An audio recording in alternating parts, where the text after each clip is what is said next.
Alright guys, Shannon here. Let's talk about rolling. Paint rolling, that is. We're going to start with the size roller nap you want to use. I prefer 3/8 for a textured wall. Holds more paint and it gets into the grooves a little easier. You can use like an 1/8 inch or a 1/4 inch for smooth wall. I've never used an 1/8 inch nap. Even my smooth walls, 1/4 inch is fine. Some people use a 1/2 inch or 3/4 for a heavier, big fluffy, lots of paint. You can use it on ceilings where you get heavy texture. It holds a lot of paint, but I prefer 3/8. This is a 9-inch roller, and as you can see, I have it on a pole. The reason I have it on a pole, because it's so much easier to just go, bam, done, right? So, we've got the roller nap, we have a wall, we have paint, therefore we have stuff to do. Now, when you're painting, you don't want to be walking across the room to dip your paint into the roller pan, the roller pan. I like to keep mine 90 degrees to where I'm rolling. And then as I'm going along, flip it over, right? Just slide it over my foot in the direction I'm working. So now I'm going to put it back on it, and I'm going to start rolling this wall. Previous to this, I cut in the corner, so now it's ready for me to roll up to. However, you don't want to start directly in the corner. Let me show you. So we're going to prime the roller. And priming the roller means getting some paint on it. And I'm dipping it really lightly right now, because in my experience, when you just go really hard and try to like do that, then you build up too much paint on one side, and it makes it hard to prime it evenly. So I'm just very lightly dipping it, getting it rolled over and over and over and over and over so we can get some even rolls on this roller nap. Even amounts of paint. Alright? So I have a start. My roller is not primed yet. We'll get some paint on the wall. And I'm starting away from the corner so that I can work my way into the corner.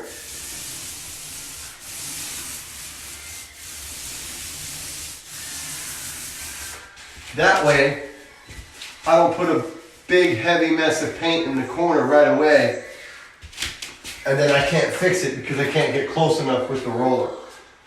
So I start a little way from the corner and then work my way into it. And we're still not done, and my roller still needs to be primed, and it'll prime in the process of painting the wall.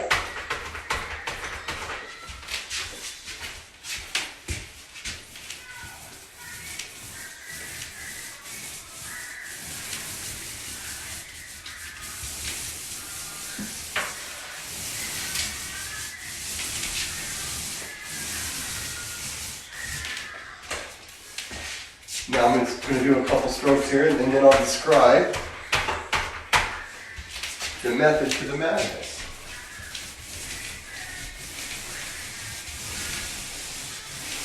And again, this is just primer, but you still want to do a good job applying it, because any sort of transitions, lines, and bumps, and it will transfer.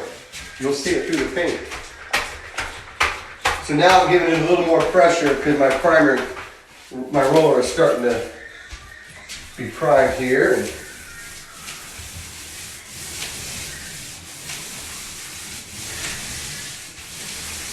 And then I'm going to back roll. And I'm not putting a lot of pressure. This is just the weight.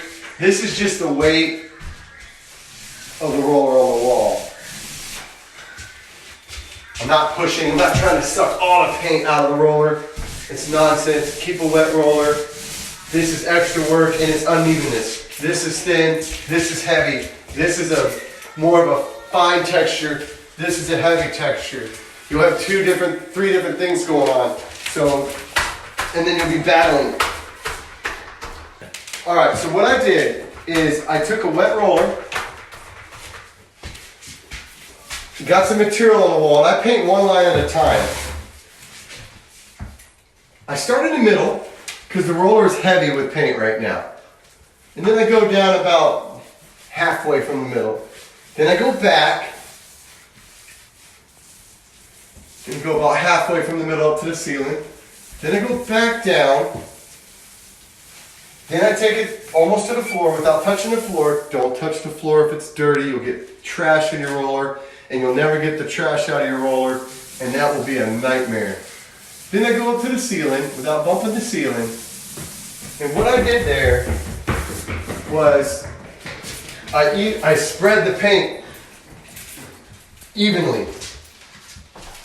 Then I did that a few times, and then I went over all of it.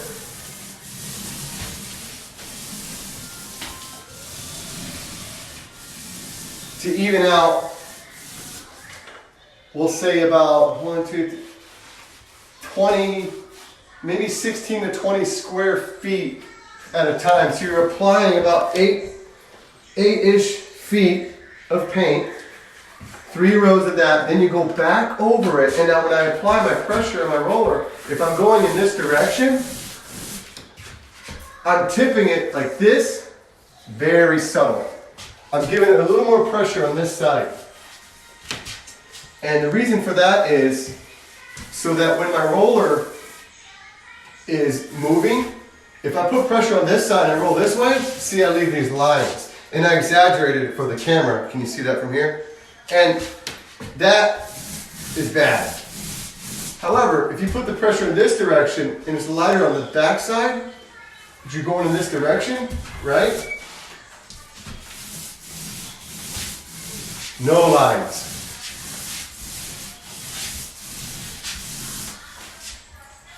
Even paint.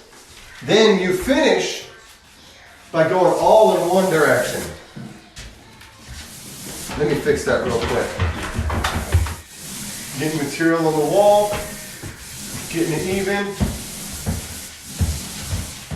tipping my pressure slightly, very subtle, in the direction that I'm rolling. And that's, that's a muscle memory that you'll obtain over time. Evens up the paint, and then you finish in one direction. And with this, I'm keeping it just flat even. No pressure, letting the weight of the roller just do its thing. That way you have even paint, no lines, all the texture is in the same direction. Because believe it or not, there's a direction to these rollers once you've primed them. If you go in this direction, and then you go in that direction, you'll leave 2 different textures. And then you can't really see it on the camera, but if you were to do this live, you would see that this texture and this texture will look different. And if you go like this, and then like this, and then like this, and like this, you will see that in the finished product. So we even it out, and then we finished in the same direction. And I say put paint on the wall. Thank you.